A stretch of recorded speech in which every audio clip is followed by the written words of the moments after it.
Preußenspitz. Das heißt, nicht nur deutsche Spitze sind das Thema dieses Kanals, sondern auch Preußen selbst. Deswegen möchte ich euch heute ein Stück Berliner Geschichte aufzeigen und daher stehe ich hier auf dem Ernst-Reuter-Platz im Westen Berlins. Früher hieß dieser Platz mal Am Knie und war weltberühmt, weil er so schön war. So weltberühmt, dass das Knie in Manhattan nachgebaut bzw. kopiert wurde. Der jetzige Zustand dieses Platzes, der nach dem Zweiten Weltkrieg eben in Ernst-Reuter-Platz umbenannt worden ist hingegen desolat. Wie so vieles anderes wurde auch dieser Platz vom Virus der Hässlichkeit erfasst und ist eine Beleidigung fürs Auge. Das war aber nicht immer so. Einst war dieser Ort hier kein Platz, sondern ein Knick, der zunächst Umschweif hieß und dann ab 1831 in Knie nach seiner Form umbenannt wurde. Das Knie war eine 5-Stern-Kreuzung an der Hardenbergstraße, Bismarckstraße, Berliner Straße, Charlottenburger Chaussee und Kurfürstenallee, die dort aufeinander trafen. Das Knie lag auf der Ost-West-Achse von Berlin, der damals legendärsten und wohl wunderschönsten Allee von Berlin, berühmt als die längste Stadtallee der Welt. Der Platz Am Knie war früher weltberühmt und hatte geradezu Postkartenformat. Am Knie selbst befanden sich das prunkvolle Hotel Fürst Bismarck, das Hochhaus am Knie, das kultige Café König und die Feinkonditorei König. Das Knie selbst war schon sehr früh vollumfänglich ans Schienennetz angebunden, daher fuhren oberirdisch Straßenbahnen und Busse und unter dem Knie befand sich seit 1902 die U-Bahn-Station Am Knie. Apropos U-Bahn und Busse, zum alten Berlin gehörten die legendären Doppeldeckerbusse ja total dazu. Diese Doppeldeckerbusse, korrekt hießen sie Decksitzbus der Daimler Motorengesellschaft, dominierten das alte Berliner Stadtbild um 1920 so sehr, dass es später in London nachgeahmt werden wird. Berlin hatte damals sogar das größte Doppeldecker-Busdepot der Welt. Das hieß die Allgemeine Berliner Omnibus AG. Der Doppeldeckerbus war quasi das Kultsymbol der Stadt Berlin und fehlte daher damals auf keiner Postkarte. Auch die Sightseeing-Touren durch Berlin fanden im Doppeldecker statt.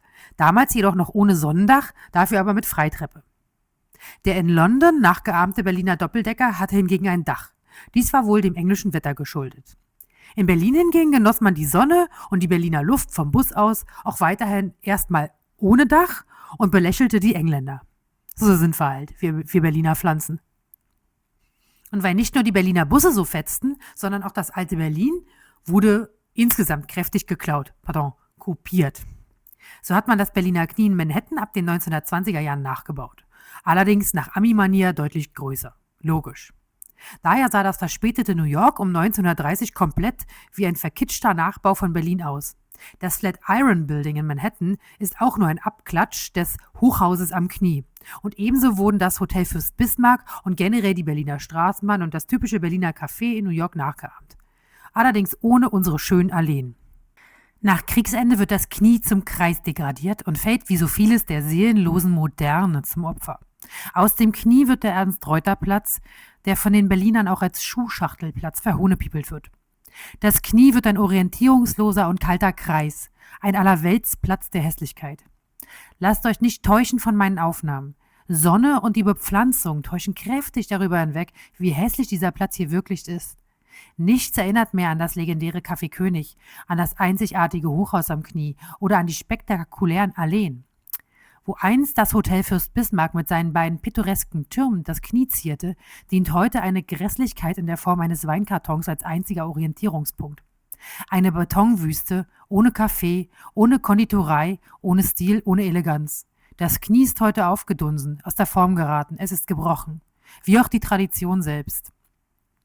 Diese Luftaufnahme hier, die um 1930 gemacht wurde, zeigt das Knie, als es noch schön und rund war. Inmitten der längsten Doppelallee der Welt mit ihren Doppelbaumreihen links und rechts. Eine Prachtallee, die mit ihren breiten Bürgersteigen inmitten der pulsierenden Großstadt zum Schlendern einlud. Diese Allee lag auf der legendären Berliner Ost-West-Achse, der längsten Spazierung der Welt. Die Ost-West-Achse wurde auch als breite Straße von Berlin bezeichnet und natürlich wurde auch die später als Broadway, man hört noch mal genau hin, Breitway in New York kopiert. Tja, leider ist von der einstigen Schönheit Berlins nicht mehr viel übrig gelassen worden. Selbst die Berliner Luft, die Seele von Berlin, muss die Luft anhalten und sich anhaltend fremdschämen. Aber wie wir auch sehen, war Berlin einst eine wahre Pracht und hatte wenig gemein mit diesem modernen Shithole, in dem wir jetzt hier leben. Und So wie beispielsweise das Berliner Stadtschloss durch Privatinitiative wieder aufgebaut wurde, könnte auch unser schönes Knie wiederhergestellt werden. Also, wer pflanzt unsere wunderschönste, längste Allee mit ihrem Knie wieder auf? Freiwillige vor!